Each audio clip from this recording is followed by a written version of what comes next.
Hey, believers.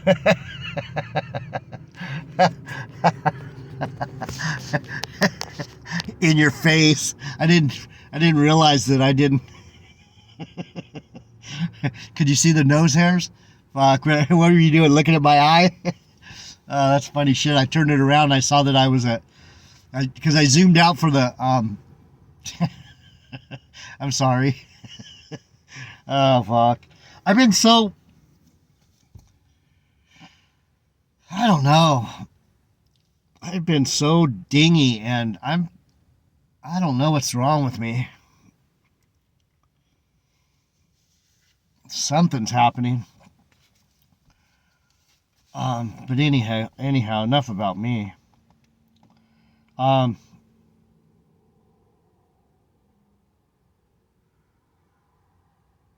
Where is it? There was another one too where he said something about the kiss, but must be in Matthew. I didn't get that. But anyway, and they came out against Jesus. This is Mark 14:34, and they came out with multitude of swords and staves from the chief priests and scribes and the elders. So these elders of great millstone, these guys are the wicked sword. These guys are that gun. Sorry about that fucking video, that last video. I don't know. I don't even want to look. If you don't have to look at that one, just listen. Oh, that's funny. You must have been. All you could see was my part of my face going. And he that betrayed him had given them a token, saying, "Whoever I shall kiss, that same is he. Take him and lead him away safely." So,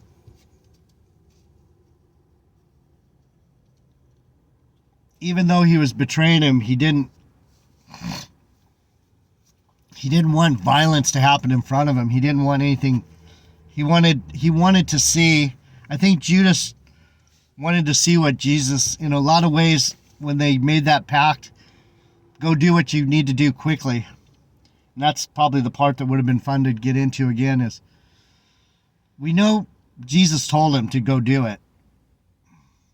And so when you go back to where we were in the last video, he was saying, Jesus was telling these guys, have I said anything that's not right? Have I ever said anything that's not right? No. In fact, he even told John, whoever I give the sop to, he's the one that's going to betray. Did John catch that? He didn't even catch it. He didn't even pay attention. Are you paying attention? Because all of the apostles would have known that Judas did it if John would have went, hey, Peter. Peter didn't even ask John. What did he say? Peter didn't even ask him. No one asked John, after John asked Jesus, who's the one that's going to betray me? And Jesus said, the one I give the sop to. And John was sitting right there. Did he pay attention? No, because Jesus gave the sop to everyone probably. They were all dipping the bread.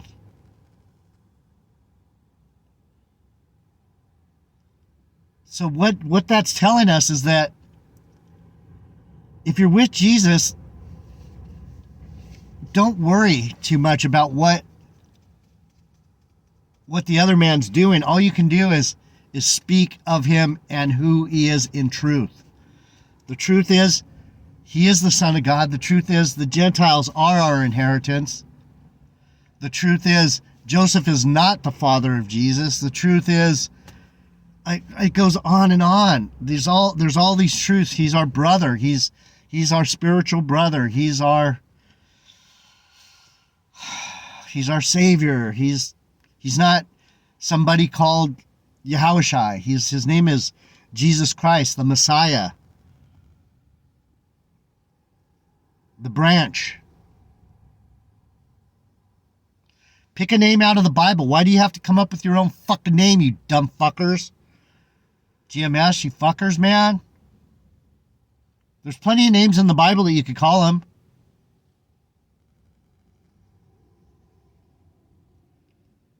Nisi. Jehovah Nisi. Jehovah Jireh.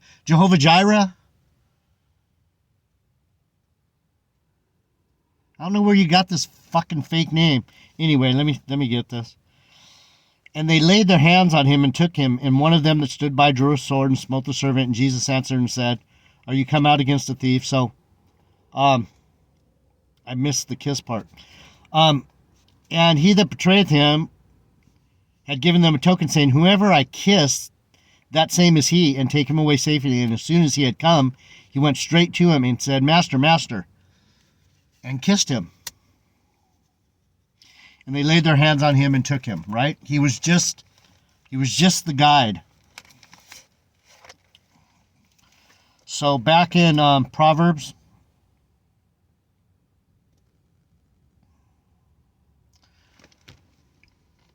the wrath of a fool.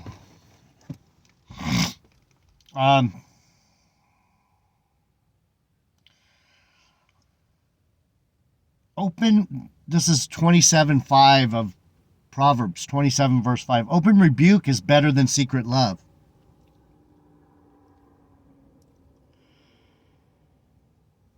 So that proverb alone, what is Solomon telling us? He's saying it's better to tell openly, dude,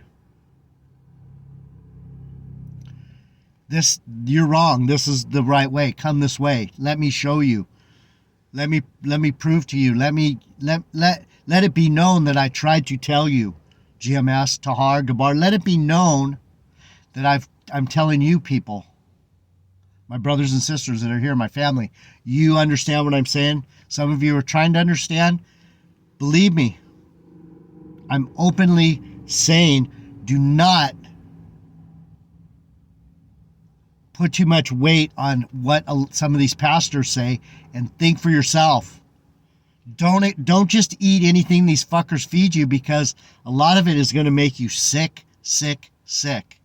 And if you start believing it because your pastor wears the best clothes and he drives the best car and he's the sweetest guy and his wife is so cute in her little Sunday outfits, or the church is so bitchin' it must be of God, or these guys stand out on the corner every weekend, they must be of God. They know scripture up and down, they must be of God. No, you are of God. You are of God. You don't need a priest. You don't need to confess. You have a brother that's waiting for you to say, "Brother, these fuckers are ganging up on me. Will you tell them to leave me alone?" You understand?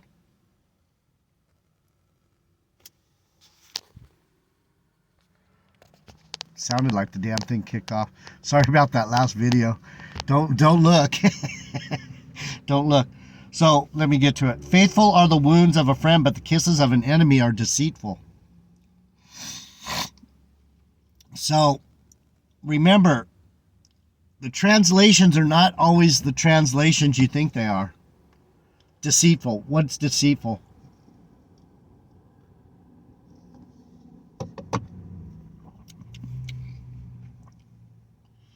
Let me get it. Then we'll go to Psalm 2. I might do 3. We'll see if I can get this done. Faithful are the wounds of a friend, but the kisses of an enemy are deceitful. Faithful are the wounds of a friend. So if I'm hurting some of you as a friend, and that's where I didn't get the verse. I might go back and get that and come back, because I'm not sure where it is. It's probably in Matthew, but I'm not going to go running around right now because I don't feel like it. I'm going to stick with this. Faithful are the wounds of a friend.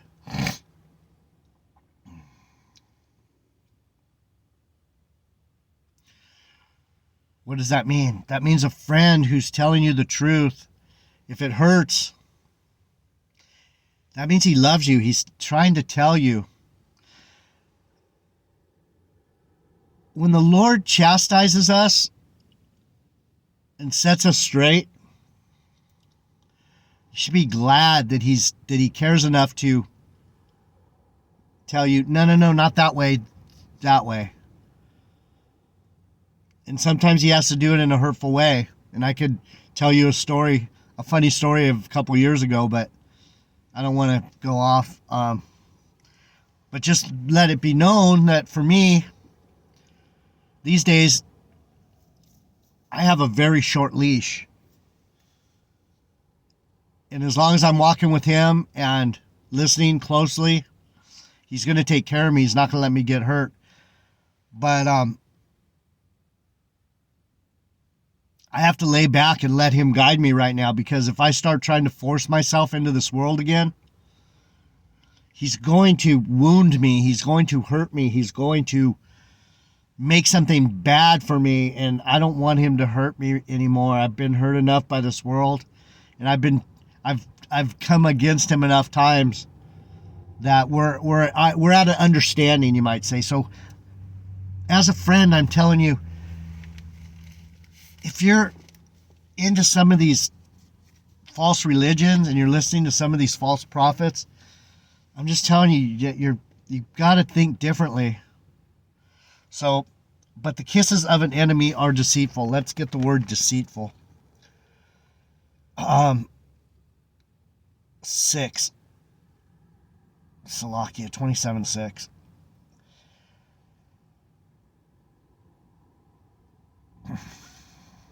Salakia. Deceitful. I went there.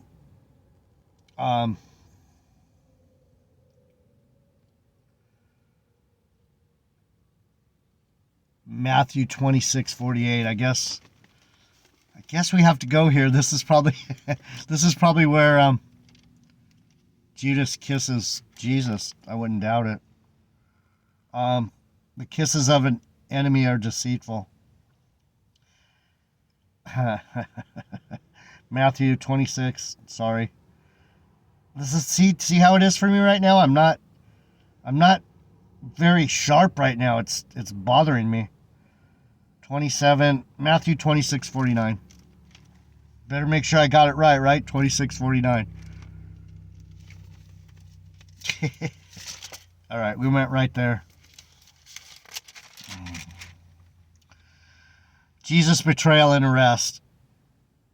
And forthwith he came to Jesus and said, Hail, Master, and kissed him. And Jesus said unto him, Friend, wherefore have you come? Where have you come from? Then came they and laid hands on Jesus and took him. What did he say? What did he call him? So it led back exactly to what I was saying. I should have pulled up that one where he said, Friend, where have you come from?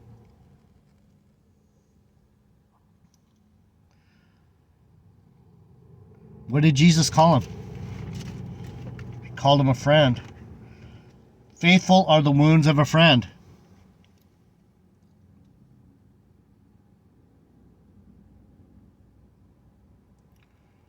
Do you understand? Faithful are the wounds of a friend. Matthew 26:50. And Jesus said unto him, red letter, Friend, where have you come from?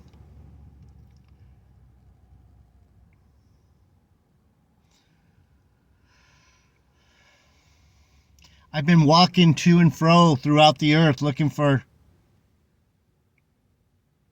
someone I could hurt, someone I can harm, right? Someone I could set straight.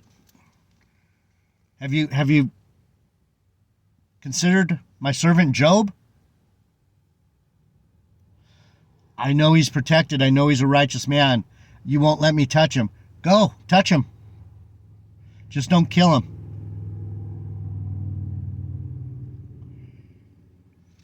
You want to get that, Job? So, when you think of... Damn, where is Job? Over here. That's one that doesn't pop up out at you.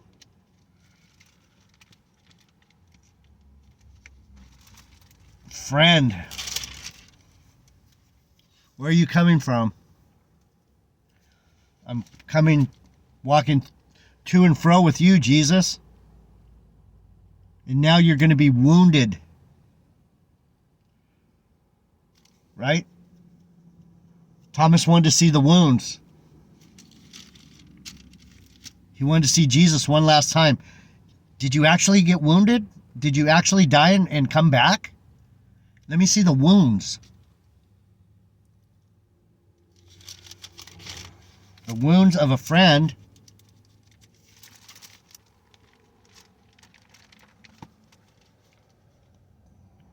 Or what? The wounds of a friend. Let me find Job. Where the fuck is it? 790. Sorry. This is going slow, but I want you to understand. 790. I want you all to understand what I'm talking about here is Judas Iscariot was designed to fulfill the scripture. There had to be one of his that would be loyal.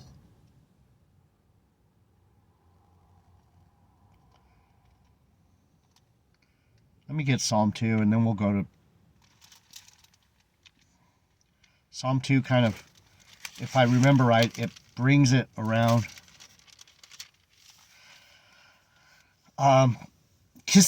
Verse 12 of Psalm 2. God's Son shall reign.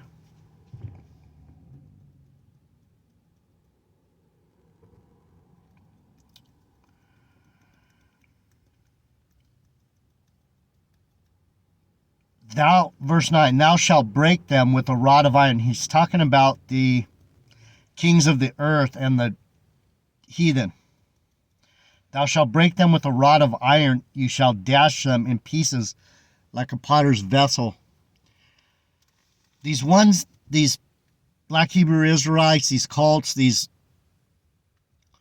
Joel Ostersteins and Creepshow Dollar and these guys, the ones that are getting rich off the word of the Lord, the ones that are on YouTube with thousands of subscribers that are teaching the cemetery view of the Bible, the way they set up these schools. You think they set up these seminary schools do you think the devil set up these churches for our good? There's a question for you. Do you think that that program that they came out with for the seminary schools, do you think that the devil didn't get involved with that? Do you think that their breakdowns might be a little off the correct interpretation? Do you understand what I'm saying?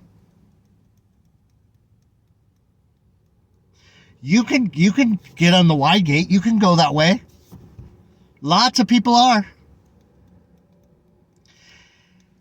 And that's part of the point that I keep trying to make over and over again with this channel is you do not want to believe what everyone else believes.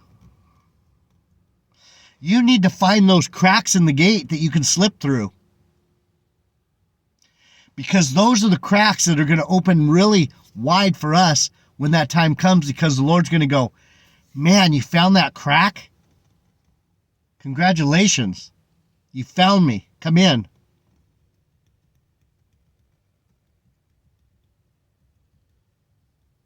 Do you think those seminary schools, listen.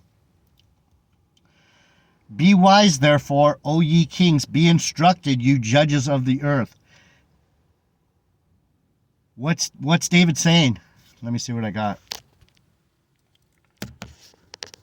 I might do one more. I'm not real anxious to go start fucking listening to that mower noise. Sorry again about that last video. Welcome, new subscribers, old subscribers. We're finding the cracks We're finding the narrow path. Get off that fucking wide gate. That road to the wide gate. There's nothing wrong with going to church, especially you churchies that really are involved with it. Part of the goal, and I've already done it, so I'm not doing it no more. I went to figure out how does it feel to be around a bunch of very innocent, cattle-like people. And how does that make you feel? And how can you bless that place just by being there?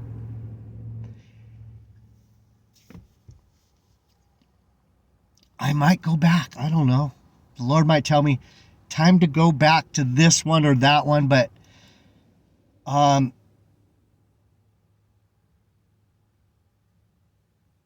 just not up to fighting anymore with these people.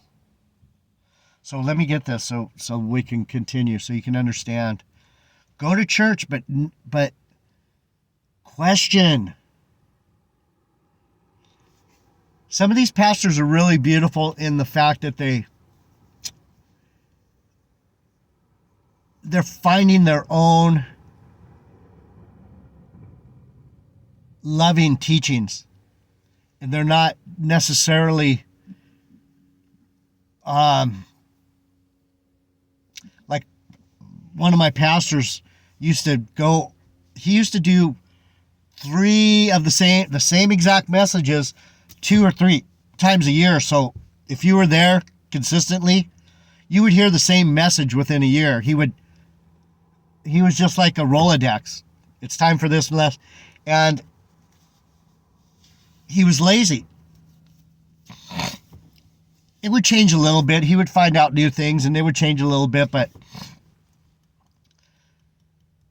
basically it was a rote teaching that didn't really, it left a lot to be desired, put it that way. And so I was going to church, I wasn't getting fed, and it was actually taking time away from, I couldn't even find enough things to fight against because it didn't make any sense. Anyway, I'm going to continue. So if some of you are feeling what I'm saying, I don't know if you feel it. Some of you Israelites that are in the churches, pretty hard to go there. But you churchies, do what you need to do, but think for yourself. Don't just go rote with, oh yeah, Cain was the worst guy in the Bible, and who's Adonijah? He tried to usurp the kingdom. Solomon put his dumb ass to death. Gotta look deeper. This is a family affair, man. My brother loves me. And that's why he brought me back to tell you he loves you too. Kiss the Son, verse 12. Kiss the Son, lest he be angry, and you perish from the way. When his wrath is kindled but a little, blessed are all they that put their trust in him. Let me see what I got. Kiss the Son. Let's see what it says. 12. An act of homage and submission. This is the point I wanted to get to. An act of homage and submission. What did it say back here? Judas, you betray me with a kiss? Yes, Lord. I'm submitting to what you told me. You told me to go do what I had to do quickly. And now I told him, hey, watch me submit to my Lord. The Pharisees and the chief priests and the elders, they don't understand what he did. All they know is that he led them to him. But if they would have been watching and he saw him kiss him, they would have thought to themselves, what does it say right before this? Be wise now, therefore, you kings. Be instructed, you judges of the earth. Who is that? That's these wicked Pharisees, these fucking punks, these GMS guys. Be instructed, GMS. I'm telling you the truth right now, and if you don't hear it, fuck you. I don't give a fuck. Be instructed. Judas Iscariot is not your enemy if you're a friend of the Lord. He said, friend. Where are you coming from?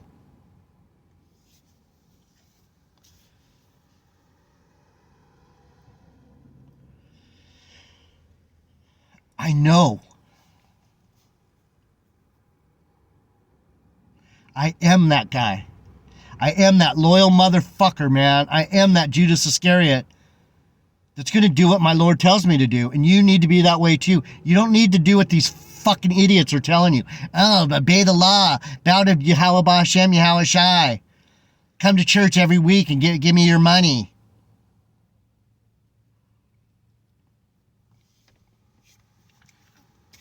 Sick shit, folks. Sick shit.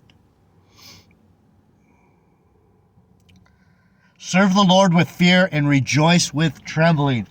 Serve the Lord. Kiss the Son lest he be angry. Do what he says, regardless. Be afraid of him, not of this world. Judas is not your fucking enemy. He's your friend. I'm your friend.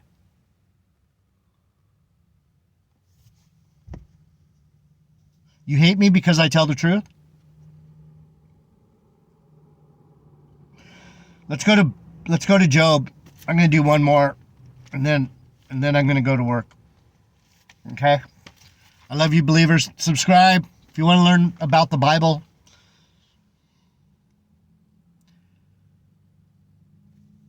I'm the top of the food chain. I'm telling you. It may not seem like it, but I can't lie to you. And I'm trying to teach you what the Lord really wants you to know. I'll be back.